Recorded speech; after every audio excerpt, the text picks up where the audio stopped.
இப்ப சமீபத்துல ட்ரம்ப் வந்து ஒரு மிக முக்கியமான அனௌன்ஸ்மெண்ட் கொடுத்தாரு. என்ன கொடுத்தாரு அப்படின்னு கேட்டா, ஏலியன்ஸை பத்தின ஃபைல்ஸ் ஒன்று நான் வெளியிட போறேன் அப்படின்னு சொல்லி சொன்னார். ரொம்ப நாட்கள் கேள்விகள் கேட்கப்பட்டு இருக்குது. ஏலியன்ஸ்னா என்ன அப்படின்னு சொல்லி கேட்டீங்கன்னா, வேற்று கிரக வாசிகள் அப்படின்னு சொல்றோம். இந்த ஏலியனுங்கிறதுக்கு அந்த ஒரு அர்த்தம் மட்டும் இல்ல, நிறைய அர்த்தம் இருக்கு. இப்ப உதாரணமா ஒரு எரிக்கல் மேல இங்க வருதுன்னு வச்சுக்கோங்களேன், அதையும் ஏலியனுங்கிற வேர்டு யூஸ் பண்ணுவாங்க. அதாவது நம்ம கிரகத்துக்கு வெளியிருந்து வரக்கூடிய ஃபாரின் திங்ஸ் அப்படின்னு அர்த்தம். அதுக்கு எது வந்தாலும் ஏலியனுங்கிற வேர்டை நம்ம யூஸ் பண்ணுவோம். ஆனா பர்டிகுலரா இவங்க யூஸ் பண்றது என்ன அப்படின்னு கேட்டீங்கன்னு சொன்னா, ஏலியன் என்பது அவங்க சொல்லக்கூடியது வேற்று கிரக வாசிகள். இதே மாதிரி நம்ம பூமி மாதிரியே நிறைய கிரகங்கள் இருக்கு இல்லையா, அதுல நம்ம கண்ணு கெட்டாத தூரத்துக்கு வரைக்கும் எங்கேயோ ஒரு கிரகத்துல மனுஷங்க வாழ்றாங்க. நம்மள மாதிரியே மனுஷங்க வாழ்றாங்க. அவங்க அல்லது மனுஷங்களோ வேற ஒரு கிரகவாசியோ எப்படியோ அவங்க இருக்காங்க. அவங்களுக்கு இதே மாதிரி இருக்கு. அவங்க நம்ம பூமியோட தொடர்பு கொள்ள முயற்சிக்கிறாங்க எப்படின்னு காலகாலமாக சொல்லப்படுது. எனக்கு ஒரு கிட்டத்தட்ட ஒரு 40 வருஷமா அந்த செய்தி நான் கேட்டுக்கிட்டு இருக்கேன்னு வச்சுக்கோங்களேன். இப்படி ஒரு விஷயம் சொல்லப்பட்டு கொண்டே இருக்காரு. சமீபத்துல அதை பத்தின ஒரு பாட்காஸ்ட் ஒன்று பாரக் ஒபாமா முன்னாள் அமெரிக்க அதிபர் பேசினார்.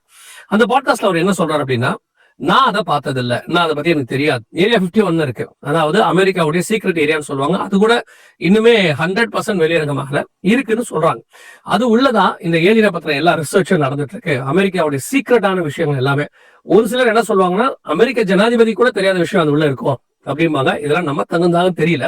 ஆனா அவங்க சொல்றாங்க அது உள்ள வச்சு 2 ஏலியனை பிடிச்சாங்க, சில பறக்கும் தட்டு வந்துச்சு, அதை கேப்சர் பண்ணி வச்சிருக்கோம். இப்படி நிறைய ஏலியன்ஸ் பத்தின விஷயங்கள் சொல்லுவாங்க. சோ இந்த பாரக் ஒபாமா என்ன சொல்றாரு, இந்த ஏரியா 51 கூட அப்படி ஒண்ணுமே கிடையாது, நான் அதை பார்த்தது இல்ல. ஏன்னா பாரக் ஒபாமா வந்து கிட்டத்தட்ட 8 வருஷம் இருந்திருக்கிறாரு. அவர் ஒரு சக்சஸ்ஃபுல்லான பிரசிடண்டாக இருந்திருக்கிறாரு. அவர் காலத்துல தான் பின்லாண்ட் எல்லாம் பிடிக்கப்பட்டாங்க. அது டாப் சீக்ரெட்டான ஒரு ப்ராசஸ். அது அப்படி இருக்கும்போது அவர் சொல்றாரு இதுல எதுவுமே இல்லை, நாங்க பார்க்கல அப்படின்னு சொல்லிட்டு. ஆனா தே ஆர் ரியல் அப்படிங்கிற ஒரு வேர்டை அவர் யூஸ் பண்றாரு. அது உண்மைதான், ஆனா நான் பார்த்தது இல்லை. எதை வச்சு அவர் உண்மைதாங்கிறாரு அப்படின்னு சில சயின்டிஸ்ட் என்ன சொல்றாங்க, அங்கிருந்து நமக்கு சில சிக்னல்ஸ் வருது, நம்ம வாட்ச் பண்றோம், அது நம்முடைய ரேடியோ ஃப்ரீக்வன்சிக்குள்ள வருது அப்படின்னு அவங்க சொல்றாங்க. இதெல்லாம் எந்த அளவுக்கு உண்மை அப்படின்றத நம்ம தெரிஞ்சுக்கணும். அப்படின்னா சமீபத்துல இதை பத்தின ஒரு கேள்வி வரும்போது அமெரிக்க அதிபர் சொல்றாரு, டொனால்ட் ட்ரம்ப் சொல்றாரு, இது கண்டிப்பாக அதை பத்தின ரிப்போர்ட்டை நான் உங்களுக்கு கொடுக்குறோம் அப்படின்னு சொல்லி அவர் சொல்லியிருக்கிறார்.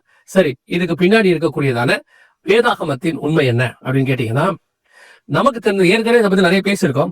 நமக்கு தெரிந்திருக்கிறபடி பைபிளை பத்தி வரைக்கும் இந்த பூமியில் தான் கர்த்தர் மனுஷனை உண்டாக்கினார். வேற்று கிரக வாசிகள் இருக்கிறாங்க அப்படின்னா நம்மளை பொறுத்த வரைக்கும் தூதர்கள் இருக்கிறாங்க, வானமண்டலத்தின் பொல்லாத சேனைகள் அப்படின்னு இருக்கு. அதை தாண்டி தேவ தூதர்கள் பரலோகத்துல இருக்கிறாங்க அப்படின்னு சொல்லி பார்க்கிறோம். இதை தாண்டி வேற்று கிரக வாசிகள் யாருன்னு நம்ம சொல்ல முடியும் அப்படின்னு கேட்டீங்கன்னு சொன்னா, இப்போ மரித்து பரிசுத்தவான்கள் போறாங்க இல்லையா, அவங்க போய் பரதீசரை இலைப்பாரி கொண்டிருக்கிறாங்க. ஆனா அவங்க திரும்பி இங்க வருவாங்கன்றதுக்கான எந்த ஒரு கான்செப்ட் இல்லை. அதாவது இப்போ நான் சொல்றது வருவாங்கன்றதுக்கான கான்செப்ட் இல்லை. ஏன் அப்படின்னு சொன்னா, ஆபிரகாம் லாசரு சம்பவத்துல கேட்கும்போது அங்கிருந்து யாரும் போக முடியாது, வர முடியாதுன்னு இருக்கு. பைபிள் வசனத்தின்படி மனிதன் ஒரே தரம் மறிப்பதும் பின்னர் நியாய தீர்ப்படைவதும் மனுஷனுக்கு நியமிக்கப்பட்டிருக்கிறபடியே அப்படின்னு.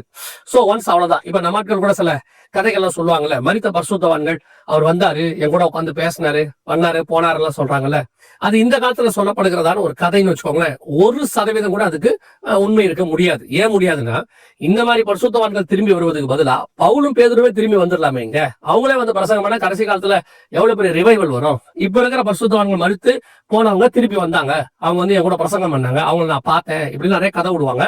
இது வேத வசனத்துக்கு ஒவ்வாதது, ஒத்து போகாது. அது நம்ம பார்க்க முடியாது. இன்னும் கூட நீங்க ஒருபடி மேல போய் சொல்றேன், வசனத்தின்படி மரித்த உடனே நம்ம அந்த பரிசுத்தவான்கள் அத்தனை பேருமே மறுரூபம் ஆகிடுவாங்க. அவங்க போய் தேவனுடைய சாயலுக்கு ஒப்பா மாறிடுவாங்க. அவங்க திரும்பி வரும்போது எப்படி அவங்க நீங்க பாப்பீங்கன்னு வச்சுக்கோங்களேன். இதெல்லாம் வந்து மனுஷனுடைய கற்பனை. அவங்க ஆவியில அவங்க வந்துட்டு என்னத்த பேசுறாங்கன்னு தெரியாம பேசுறது. ஆனா வசனத்தின்படி மரித்தவர்கள் பரதீசிக்குள்ள போயிடுவாங்க. அவ்வளவுதான், வேலை முடிஞ்சிச்சு. சோ அவங்க திரும்பி இங்க வரமாட்டாங்க. தூதர்கள் வந்து போறாங்கன்னு இருக்கு பைபிள் படி. தானியேலை பார்க்க வந்தாங்க, மரியாதை பார்க்க வந்தாங்க.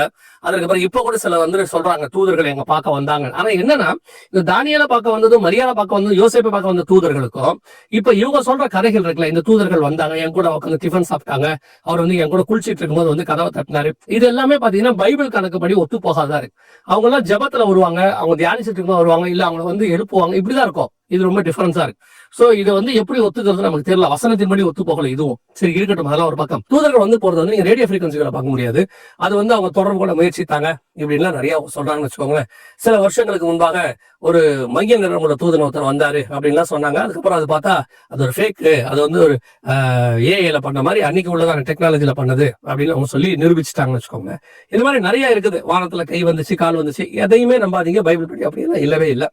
சோ அப்ப இந்த ஏலியன்ஸ் கதை என்ன, எதுக்காக இது சொல்லப்படுகிறது அப்படின்னு சொன்னா, மிக முக்கியமாக அர்மேகதான் யுத்தத்துல நடக்க போற சம்பவம், அதாவது சபை எடுத்துக்கொள்ளப்பட்ட பிறகு 7 வருஷம் உபத்திரவ காலம். உபத்திரவ காலத்துக்கு முடிவுல இயேசு கிறிஸ்து அவரோட கூட பரிசுத்தவான்கள் வருவாங்க. 1000 பரிசுத்தவான்களோட தேவன் பூமியை நிலைத்திருக்க வருகிறார்னு யூதா 14:15 ஏனோக்கு சொல்றாரு. வெளிப்பட்ட விசேஷம் 20ஆம் அதிகாரத்திலையும் இதை பத்தி நம்ம பார்க்கிறோம். அதே மாதிரி அர்மேகதான் யுத்தத்தை பத்தி நிறைய நம்ம படிக்கிறோம் இல்லையா? சோ இந்த கான்செப்ட்ல நீங்க பாத்தீங்கன்னு சொன்னா 16 வெளிப்பட்ட விசேஷத்துல இருக்கு. இதன்படி பார்த்தா இயேசு 1000 பரிசுத்தவான்களோட வரணும். இவங்க எல்லாம் எப்படி வருவாங்க அப்படின்னா, இன்னைக்கு இவங்க ஏலியன் எதை சொல்றாங்களோ அந்த இதுலதான் அவங்க இருக்காங்க. அது பைபிள்ல இருந்து எடுத்த ஒரு கதை தான் வச்சுக்கோங்களேன். சோ இயேசு ஆவியா தான் இருக்கிறார், தேவன் ஆவியா இருக்கிறார். இப்ப அவங்க கூட வரவங்க அவரை போல இருப்பாங்க. 1 யோவான் 3ஆம் அதிகாரம் 1-2 வசனம். அவர் கூட வர்றவங்களும் அவரை மாதிரியே தான் இருப்பாங்க. அப்படி இருக்கும்போது ஒரு பெரிய கூட்டம் இந்த பூமியில வந்து யுத்தம் பண்ணி பூமியை பிடிச்சு ஆயிடவர் அரசாட்சி ஆண்டவர் செய்ய போறார். துன்மார்க்கர் அழித்து ஆன்டி கிரைஸ்ட் கூட இருக்கிற அழித்து அவர் செய்ய போறாருன்னு வசனம் சொல்லுது. இந்த கதையத்தான் பிசாசு இப்போ மக்கள் மத்தியில பரப்ப விட்டு வானத்துல இருந்து வருது, பிடிக்க போறாங்க. அது அவன் சொல்ற கதை உண்மை. ஆனா அவன் சொல்றது ஏலியன்னு சொல்றது யாருன்னா, வரப்போற தேவனையும் அவரோடு கூட வருகிற பரிசுத்தவான்களையும். இந்த யுத்தம் இது வந்து ஒரு அர்மேகதான் வார் அப்படின்னு சொல்றோம். அதுக்காக இப்பவே மக்கள் மனுஷன் ஒரு விதையை வளர்ச்சிக்கிட்டே இருக்கான். நல்லா கவனிச்சீங்கன்னா ஆதியாகமம் 3:15 ஆண்டவர் சொல்வார், உன் வித்துக்கும் அவள் வித்துக்கும் பகை உண்டாக்குவேன்னு சொல்லி. அந்த காரியம் நடந்த உடனே அவன் என்ன பண்றான்னா, எல்லா தலப்பிலையும் சாகடிக்கிற ஒரு பழக்கத்துக்கு அவன் கொண்டாந்துட்டான். ஏன்னா இயேசு கிறிஸ்து வந்து ஜனங்களை காப்பாற்றணும், தலப்பிலையும் சாகடிக்கிற பழக்கத்துக்கு வந்தான். மோசே காலத்துல கூட நடக்குது பாத்தீங்களா? ஆனால் இயேசு கிறிஸ்து அதையும் தாண்டி வந்தார்ல. அவன் சொன்ன தலப்பிலையை ஏன் அவன் சாகடிச்சானா, அந்த தலப்பிலைக்கு ஒரு கதை வச்சிருப்பாங்க. அந்த தலப்பிலையை பலி கொடுத்தா நல்லது இப்படி எல்லாம் சொல்லுவாங்க. அந்த கதை இதெல்லாம் ஏன் உருவாக்கப்படுது, பிசாசு ஏன் உருவாக்கணும்னா இயேசு பிறக்காமல் இருப்பதற்காக. இதே மாதிரிதான் இங்க இயேசு வந்து ஆட்சி பிடிக்கிறதுக்கு இப்ப அவன் என்ன பண்றான், ஒரு கதை சொல்லிக்கிட்டு இருக்கான். என்ன கதை சொல்லிட்டு இருக்கான் அப்படின்னு கேட்டீங்கன்னு சொன்னா, ஏலியன்ஸ் வர போறாங்க, பிடிக்க போறாங்க, அவங்கள பத்தின விஷயங்கள்லாம் இப்ப வந்துகிட்டு இருக்கு. இப்போ இயேசு கிறிஸ்துவும் சபை எடுத்துக்கொள்ளப்பட்ட பிறகு அதுக்கு நடுவில் இப்ப நம்ம அந்த இடத்துக்கு வந்துட்டோம். சபை எப்ப எடுத்துக்கொள்ளப்படும், அதுல இருந்து 7 வருஷத்துக்கு நடக்கணும்னு வச்சுக்கோங்களேன். அந்த 7 வருஷத்துலயே வானத்துல இருந்து நிறைய எரிக்கற்கள் வந்து விழும், எல்லாம் பைபிள் சொல்லுது. இதெல்லாம் நடந்துட்டே இருக்கும்போது கடைசியா அது வரும் பாருங்களேன். அப்போ இந்த முழுசா அந்த கதையை சொல்றான். ஏலியன்ஸ் தான் இவ்வளவுக்கு காரணம், அவங்க வரப்போறாங்க. எரிக்கல் விழாமனு கூட அவங்க என்ன சொல்லுவாங்கன்னா, ஏலியன்ஸ் நம்ம தாக்குதல் நடத்துறாங்க, அங்க இருந்து எந்த காலத்துல இல்லாத அளவுக்கு எரிக்கல் வந்து விழுது, இதுக்கெல்லாம் காரணம் சாதாரணமானது இல்ல, அங்க இருந்து யாரும் நம்ம தாக்குதல் நடத்துறாங்க, இப்படி எல்லாம் கதை சொல்லுவாங்க. சொல்லிட்டு கடைசியாக இயேசு கிறிஸ்துவும் அவருடைய தூதர்களும் வரும்பொழுது அல்லது பரிசுத்தவான்கள் வரும்போது ஏலியன்ஸ் பிடிக்க வராங்க அப்படின்னு அந்த கதையை சொல்றதுக்கு தான், அதுக்கு ப்ரிப்பேர் பண்றதுக்கு தான் ஜனங்க மைண்ட்ல இப்பயே ஒரு விஷயத்த பிசாசு போட்டு வச்சிருக்காங்க. அதான் ஃபைனல் வார், ஆன்டி கிரைஸ்டுக்கும் ஜீசஸ் கிரைஸ்டுக்கும் ஃபைனல் வார். அதுக்காகத்தான் இவ்வளவு விஷயத்தையும் சொல்லிட்டு இருக்காங்க. ஏலியன்ஸ் என்கிற கதை அறிவியலுக்கு இன்னை வரைக்கும் அறிவியல் நிறைய விஷயத்துல ப்ரூஃபே கொடுக்காது. ப்ரூஃப் கொடுக்குற மாதிரி காட்டும். இப்போ உலகம் உண்டானது கூட இருக்கு இல்லைங்களா, அறிவியல் சொல்லுது. அதுக்கான ப்ரூஃப் என்ன, இன்ன வரைக்கும் அவங்களால 100% ப்ரூஃப் எதுக்குமே கொடுக்க முடியல. குரங்குல இருந்து மனுஷன் வந்தாங்கிறது ஒரு பாடம். ஆனா குரோமோசோம் இன்ன வரைக்கும் செட் ஆகலன்னு சொல்லி சயின்டிஸ்ட் சொல்லி தான் இருக்கிறாங்க. இன்ன வரைக்கும் 100% ப்ரூவே ஆகல. அவங்க என்ன சொல்றாங்க, குரங்கு குரோமோசோனுக்கும் மனுஷ குரோமோசோனுக்கும் ஒத்து போகுது ஓரளவுக்கு, 100% கிடையாது, ஓரளவுக்கு. நிறைய குரோமோசோனுக்கு அப்படி ஒத்து போகுது. ஏன் வாழைப்பழத்துல உள்ளதை கூட எடுத்து பார்த்தா மனுஷனுக்கு ஒத்து போகுது. ஏன்னா கிரியேட்டர் ஒருத்தர் தானே, அவர் கிரியேட் பண்ணும்போது அவருடைய மூலப்பொருள் எல்லாத்தையும் வச்சு ஒன்னாதான் கிரியேட் பண்றாரு. நான் சொல்றது உங்களுக்கு புரியும் நினைக்கிறேன். சோ அந்த மாதிரி கதைகள் தான் இந்த ஏலியன் கதைகளும். இப்ப அறிவியல் அது கையில எடுத்திருக்கு, அதுக்கு பிசாசு அறிவியல் துணையாக எடுத்திருக்கிறான். சோ இப்ப என்ன ஆகும்னு கேட்டீங்கன்னா, இந்த ஏலியன் கதைகள் அதிகமாக பரவும். இனி வர வர வர தயவு செய்து இதெல்லாம் உங்களை ஒன்றும் செய்யாது.